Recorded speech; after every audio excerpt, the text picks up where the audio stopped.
and welcome to another episode of The Long Rest. I am Logan, And I am Brandon. and today we're going to go over ways to build your party to avoid a TPK. What's a TPK, you ask? It's a good Total thing. Party Kill! Game over. Thank you. Hey, we never want to experience it. Maybe you have out there, and it can be a sad deal. Oof. Yeah. It can be tough. But hey, here's some things that we kind of think that would help that out. And this is coming from some experience that we have of several campaigns where we played the mystery characters until session 1 game. Yeah. And you didn't know, we didn't know each other's races, we didn't know each other's classes, and we showed up. Hence, the last home game he did where we had 2 Dragonborn Paladins. And, that kind of changes things a little bit. Yeah. Melts through opponents like Dragon Breath. Yeah, and, the combat side is one thing, and then in the grand scheme of things, D&D is so much larger than that, and that's where your classes get to shine. Yeah. Is not always in the combat, It was very hard to make one paladin have more special moments than the other. Sure. Especially when they have 2 different backgrounds and 2 different levels of interest in the party. So whenever I was highlighting one, it felt like the other one was just getting waylaid, like not paid attention to at all. Some kind of like favorite child kind of stuff. Sure. And it was hard to balance in combat and out of combat. And it's tough. I mean, I think our goal that we advocate for a lot in a lot of our videos is talking on things outside of combat. Mm-hmm. And the combat's super fun. It's always super interesting.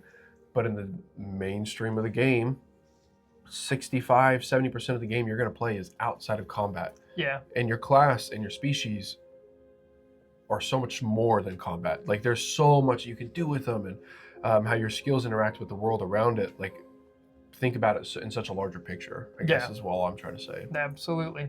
So there are roles to fill outside of combat. Those roles would be anything from a face, a skill monkey, a bookworm, or a I forgot the other one. The 5. Yeah, there's 4. Book. Maybe I did 4. Same again out loud. Face, bookworm, skill monkey. Tank. Tank's not inside. Oh, outside of combat. Outside of combat. Goodness, folks, as we just go in here. Scout. That's what I missed. Okay, a face, skill monkey, scout, and bookworm. Yes. Sorry. Nailed it. You did. Hey, we are human. Yeah, and you can fill each of those roles. I think this in our last campaign we've touched on it before. We set out at our session 0 as we advocate for as much as else. But in that session, we were able to say, "Hey, I'm playing the bookworm." Yeah. Or I want to play the face. So the bookworm would be people with a high intelligence score. Yeah. Probably good at like the history, arcana, religion, those kinds of skill checks. The other one, the face, that's going to be somebody that's good with deceiving, persuading, performing, intimidating. Charisma-based stuff. The charisma-based ones where they can go talk to people as a representative of the party. You have a scout who would be kind of more of your dex-based. So your stealth-based things, sleight of hands, maybe perception in their mix too a little bit. Yeah. You could also have a scout in somebody that has a familiar that they can Very true. see through or communicate with. Yeah. Always a version of a scout. Yeah, absolutely. And then the skill monkey is just somebody that's good at just about anything. I always kind of think of them as an artificer, but someone that can do the odds and end tools, some tinkering around, repairing items, anything like that, even if it's down to things like lock picking. And a rogue fits that, in my eyes, fits that as well. It does. Given the, level 10 feature of, what are they called? Isn't it called Skill Monkey or something along those lines? What is it? You just played a rogue. Oh man, I don't remember now. But where gain with all your proficient, you can't roll less than a 10.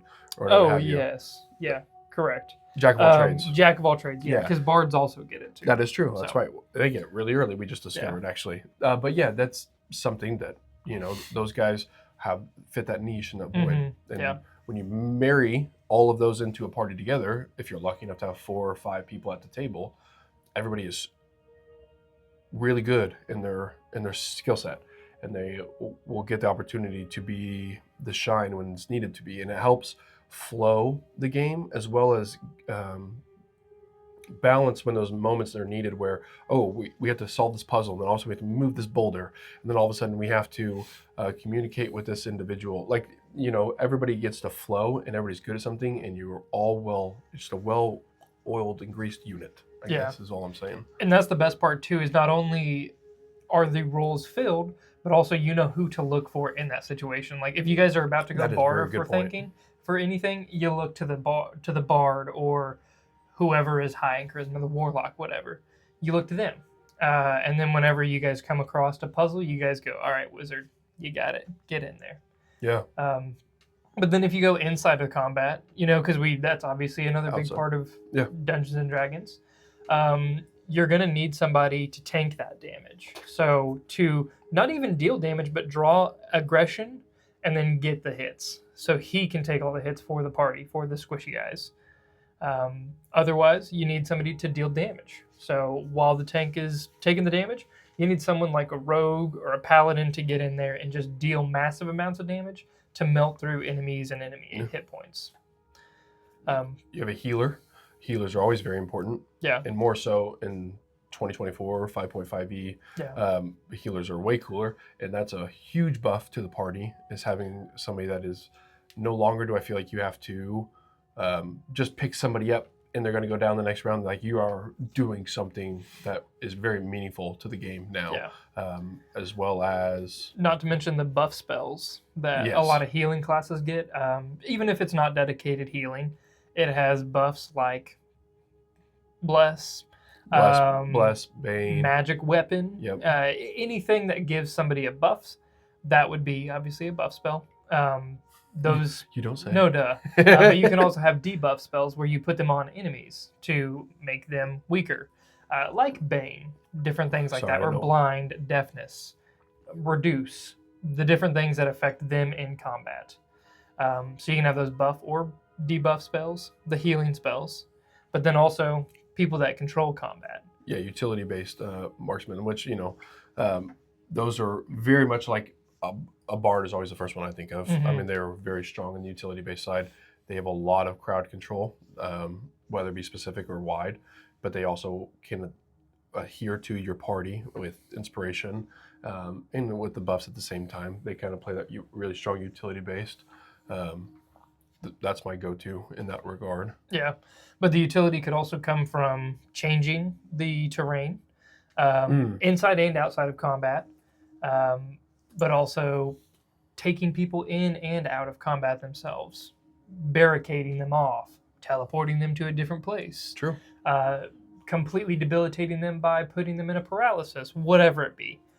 So like the extra skills that are helpful inside and outside combat, you need them from somebody that does control-like spells. Yeah, which, if you're a gamer, which most people are in general, that play D&D at least some fashion, it's the same concept. You have a tank, DPS, a healer, a support character in those regards, and that's pretty much the same. You're going to play D&D the exact same way. Yeah.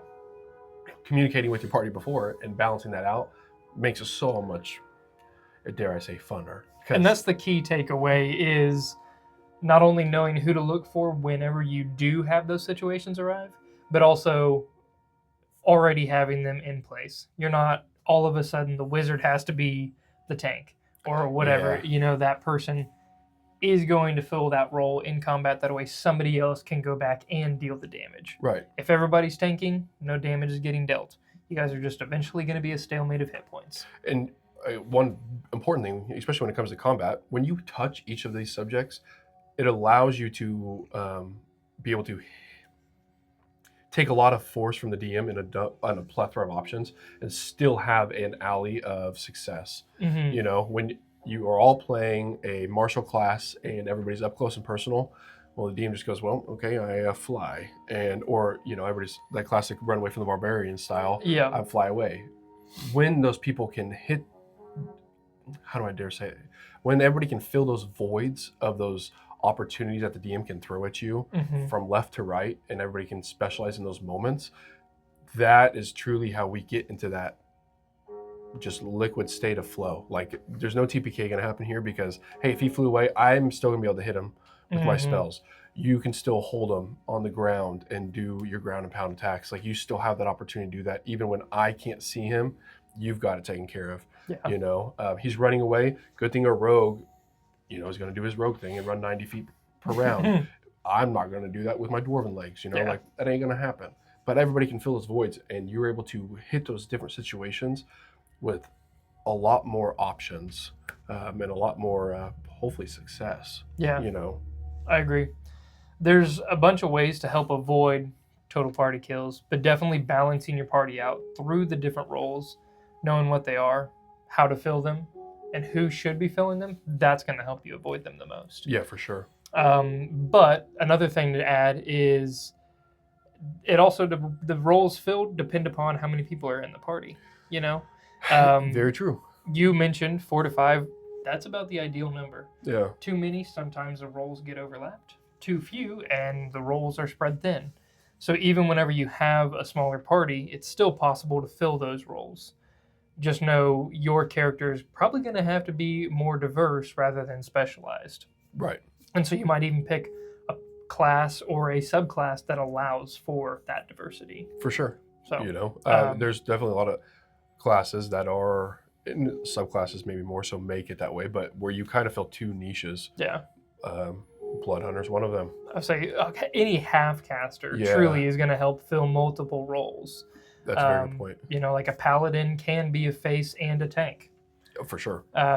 They can also deal massive amounts of damage. You know, a bard can heal and give utility and be a face outside of combat. Plus, they can be a scout and damage. Yeah, Okay, bards are wild. Yeah, we're hitting bards on every aspect. Clerics also crazy. You know, but in general, you know, just know, keep your classes flexible the smaller your parties go. For sure. And, you know, and that just makes an even more unique character for you, too. Because now you're not just kind of filling one void.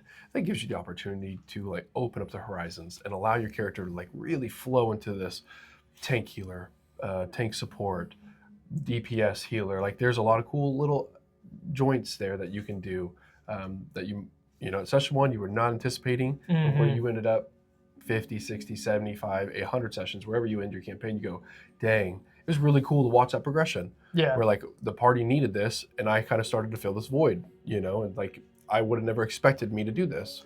I've always felt that's the most fun in actually developing a character, is whenever you have something in mind, but then just filling what the party needs and kind of like letting your character grow into it is a very fun character progression, just from someone that created the character and knows everything about them. Yes. And then all these new things are coming out as you're in the game and it's organic. That's magic. Yeah. It's a lot of fun. Yeah, it's so easy on session 1 to have the idea of, like, where your character's going to be. Yeah. Like, I've got it mapped out, you know, and it's hard not to do that. But when you just let the game change your character, then you're like, all right, this is so much better than what I ever envisioned for myself or my character. This is cool. You know? I agree. 100%. It leads to a lot better story moment. I mean, that's a whole bigger concept that we could talk about, I'm sure. But yeah, at the smaller parties, allow your characters to meld in a little bit more, and you'll have those maybe 2 voids you fill. Yeah. So. And this hasn't even touched on what DMs can do to help avoid TPKs. This is truly just from a party standpoint. Yeah. So let us know your thoughts in the comments down below about times that you did experience a TPK or narrowly avoided one. Always good options. So did you succeed or fail? We'd love to know. Thanks for tuning in today to today's episode of The Long Rest. We're happy you're here, and don't forget to check us out next Saturday. If you're looking for a podcast, check us out on Wednesdays at noon for Commander's Log. Yeah, well, Spelljammer-based campaign. We play one-on-one D&D. We put all these interesting concepts to use. Yeah. And sometimes check ourselves while wrecking ourselves. That's facts indeed. Yeah. Guys, thanks for tuning in. We will see you next week. See ya. See ya.